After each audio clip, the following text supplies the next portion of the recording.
So when I use Google Maps, it got us lost. So just off Grant Road and hit Fritz Cemetery Road.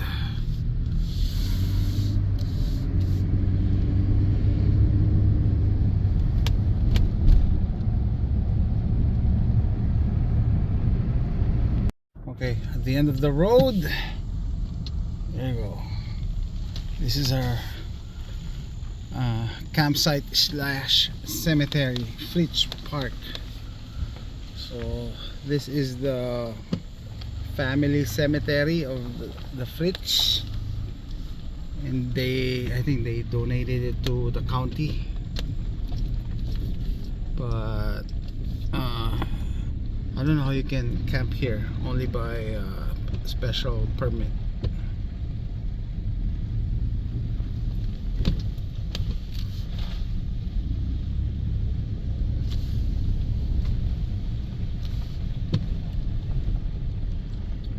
Guys, that's the cemetery, family cemetery. Still, at least the rain stopped.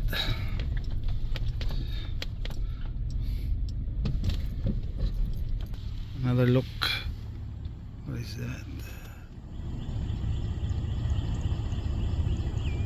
Where's the troop? We're camping with scouting troop.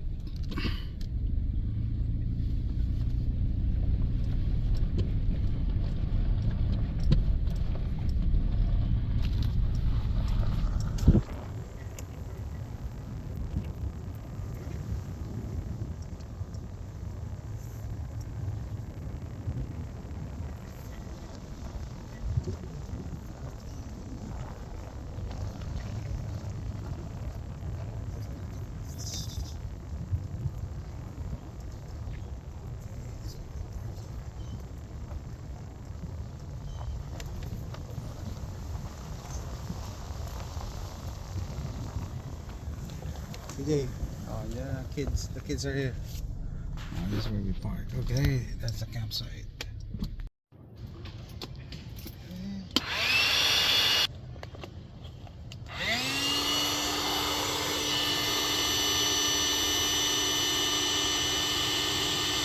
Okay guys, dito na kami sa campsite. Dalian lang yung setup namin. Minimalist lang yung yung camping gear na dinala ko ngayon. Overnight lang kami.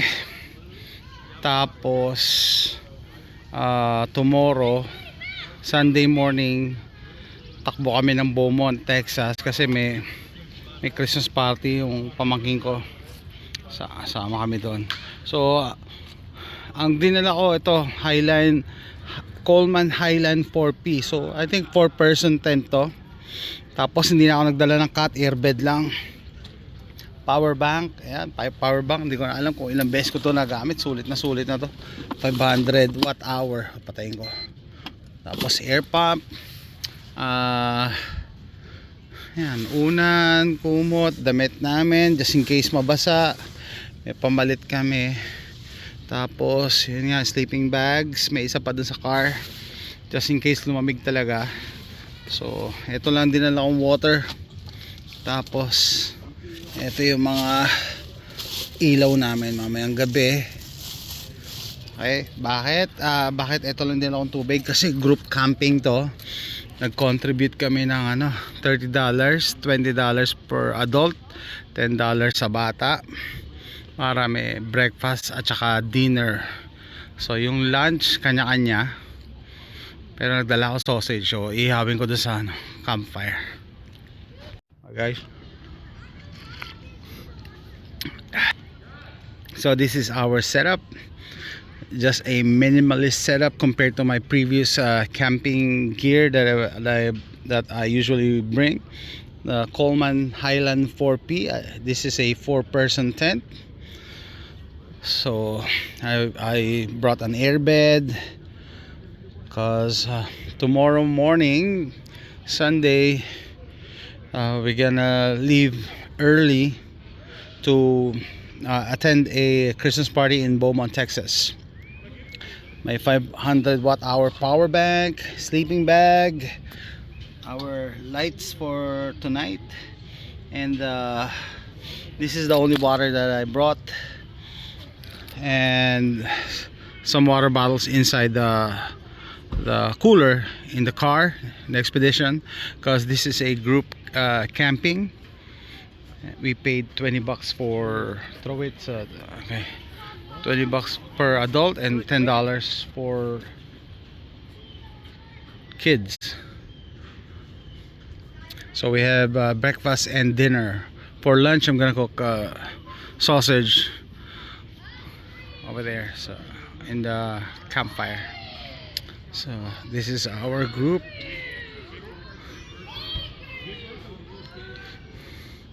So I did not bring everything down since the expedition is close, so other stuff are inside the car.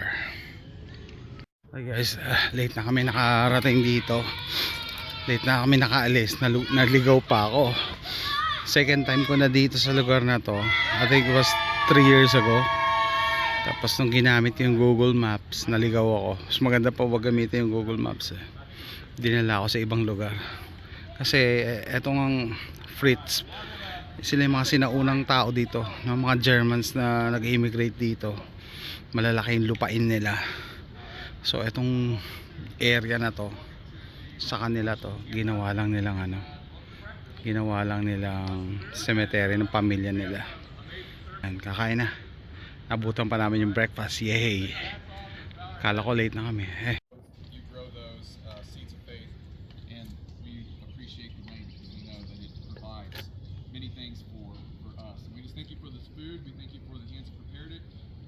Hi guys, I thought we were late for the breakfast because we went here like 8 p.m. and then we got lost when we followed Google Maps.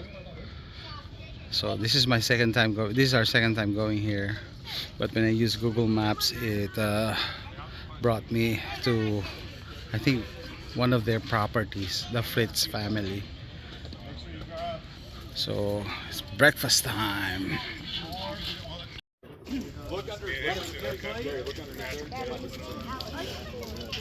Yeah, what's for breakfast?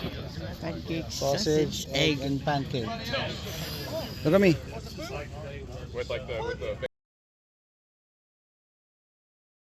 Hi guys, Saturday breakfast. AJ is almost done.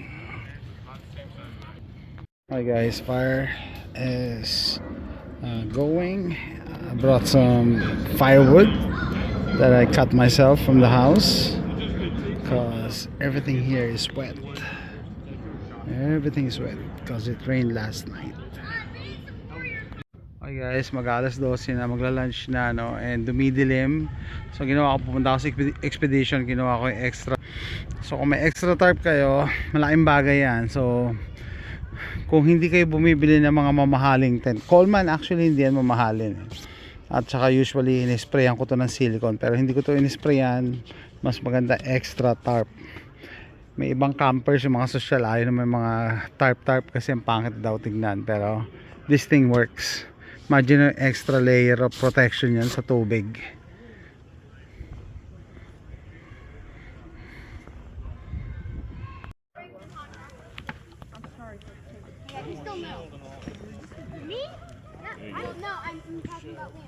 Now we have the highlight reel.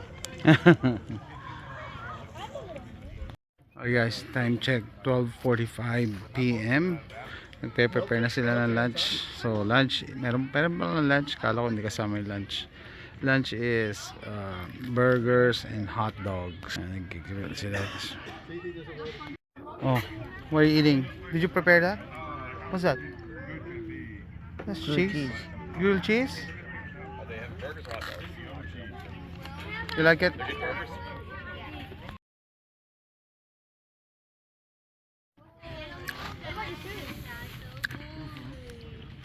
No, this is burger. Okay guys, the highlight of up here in the cemetery is we gotta launch our rockets. This is the rocket that we built 3 years ago. So we're gonna use it again. Okay, so this Unless is, you drop it to lay down and then. Let the judges do the judges. that's the biggest rocket. It's the biggest rocket. Yeah. I gave it to him. That's awesome. Is that everybody's? What about let the judges? Furthest down range that is found. So if your rocket, however far your rocket can make it, we're gonna Like the bad rocket. Wait, what if you went all through it? Doug from last year. Maybe what maybe when we put in the stuff at the wrong for the engine in the wrong order, it would have bounced whenever it wanted. Whoa.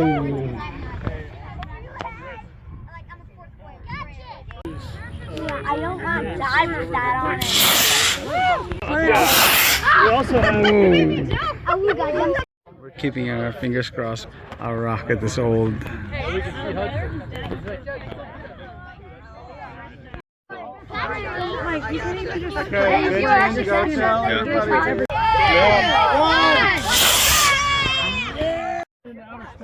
AJ.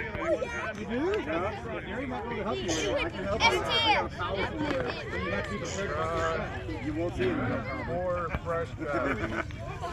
Yeah, mine was in the tree. 0.5. 0.4. It's gonna be like SpaceX when it sits there. Make it to space! Alright, AJ's turn. Hopefully the rocket. I think so. wrong garage. You gotta go. No, I have 2 C's in mine. Yeah. You have 2 D's. I have a double run. Wow! Okay. Oh my god guys, tuwa naman ako tsaka si AJ kasi gumana pa ni AJ. This is very old, 3 years old na to eh. So ang problema dito, in-store ko lang siya, naka-display to sa salas kasama yung engine niya. So kanina nung mag-start na, hindi ko matanggal yung lumang engine. Ito yung engine yan, yung sumasabog eh. Yan yung nag-ignite. So tinanggal ko to the point na nag-cramming ako. No, buti naman gumana pa rin. Sabi nga, old reliable kahit ganito itsura nito. Maganda yung flight. Yung iba sumabit sa ano eh. Sumabit sa mga puno. So ito, second run niya. Hi guys, we were so happy because this thing still works after 3 years. So the problem is I stored this with the engine on, and then a while ago when we're about to start and I was trying to remove the old engine, it got stuck. So I have to rip the whole thing that holds the locking place, yeah, that metal piece, and use super glue again. Good thing it flew and we were able to recover it. So this is the second run.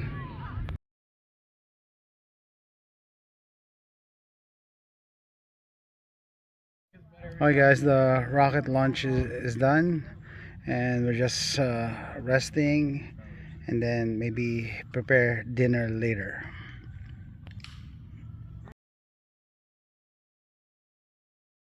Alright guys, bigyan ko kayo an update. I'm gonna give you an update. It's 5:40 p.m. and it's rain. I don't know if you can hear it.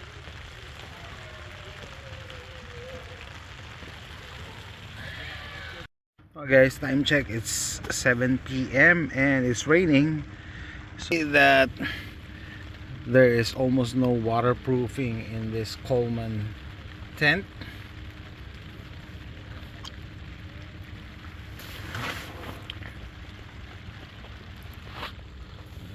It's wet. The only thing dry is on the roof where I put the extra tarp. Water is coming in. OMG, water everywhere. Wow. This is my first time using this tent in the rain. Water everywhere. This is not good.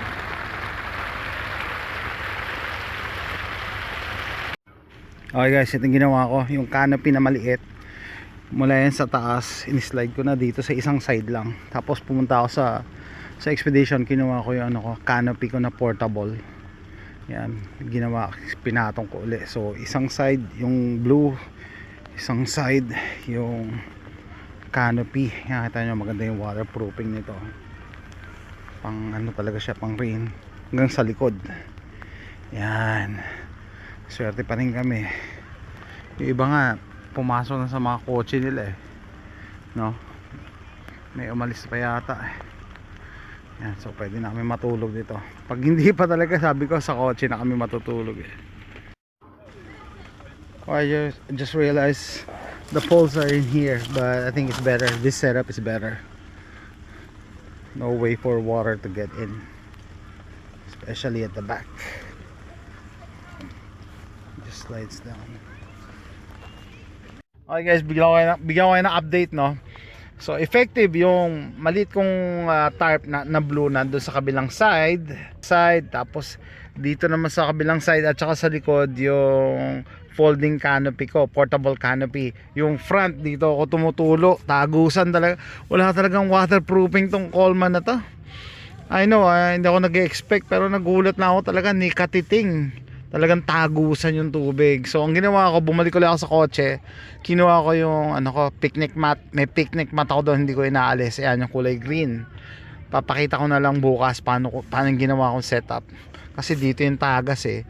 So tinali ko sa likod, tapos sa harap naman nakapatong siya doon sa dalawang upuan. So may space. Tapos may ventilation pa ako. Ngayon, hinihintay ko umulan, tumigil naman yung ulan. Gusto kong malaman kung effective eh.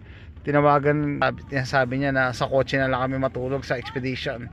Sabi ko hindi, mukhang kaya pa eh. Kaya pa. Pagka talagang masama na yung panahon, talagang abandon ship na talaga yon. Pero so far, gusto kong malaman kung effective yung ginawa ko.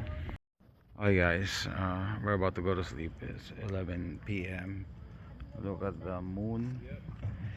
And there is fog everywhere.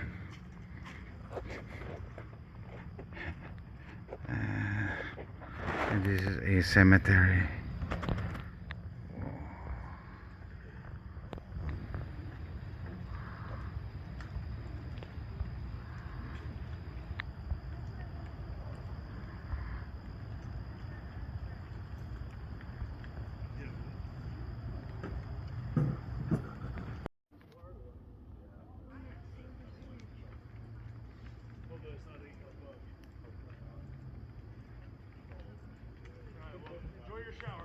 Okay guys, nakakatakot sa labas. Lalo na pag iniisip mo sementeryo itong lugar na to. Tapos grabe yung fog. Hindi lang makakuha ng camera eh, dahil madilim. Kaya ito, sa tabi ko yung bag ko. See you tomorrow. Okay guys, time to go to sleep. See you tomorrow. Bye. Hey guys, good morning. Time check at 7:30 a.m. So last night we just played some games in our phone, and then when we got to the point that we were sleepy, we just dozed off. The rain never came when the tent is already set up for any rains. And also this is where I put my car keys. Doubles as a lock for our door. Of course, anybody would want to open the door can open it, but at least it will wake me up. Okay, time to pack up. Look, it's still wet.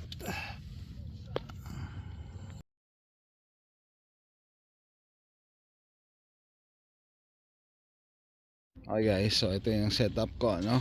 Tinali ko doon sa puno. Ito yung canopy ko na portable. Talagang ganda yung waterproofing nya. Ito naman yung picnic mat for the front.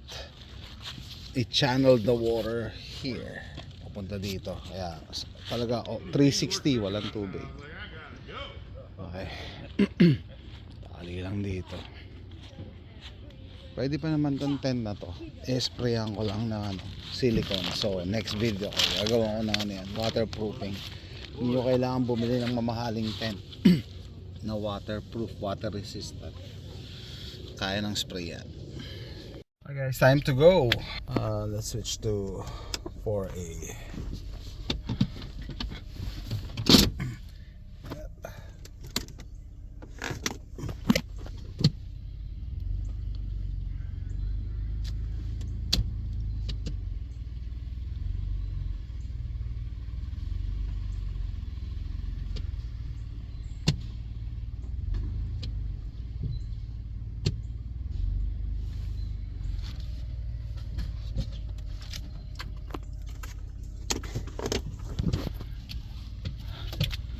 By the campsite.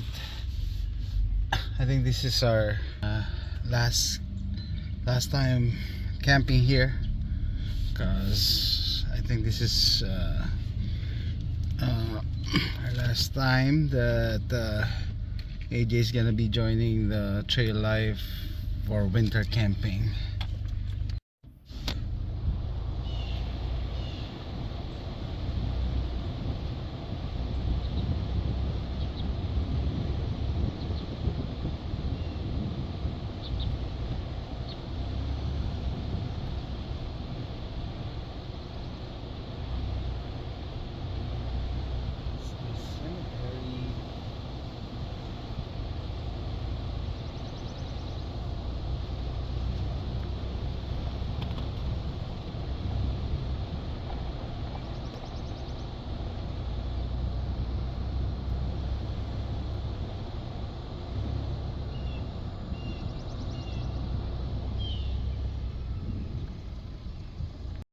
One last look at the Fritz Cemetery before we leave.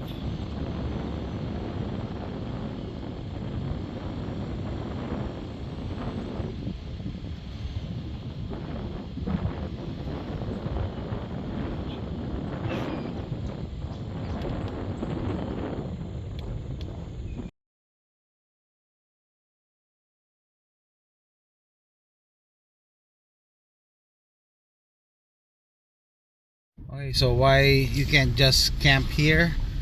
Because it's gated. The necessary permit, they will give you the code for the gate, and it's being monitored by a video.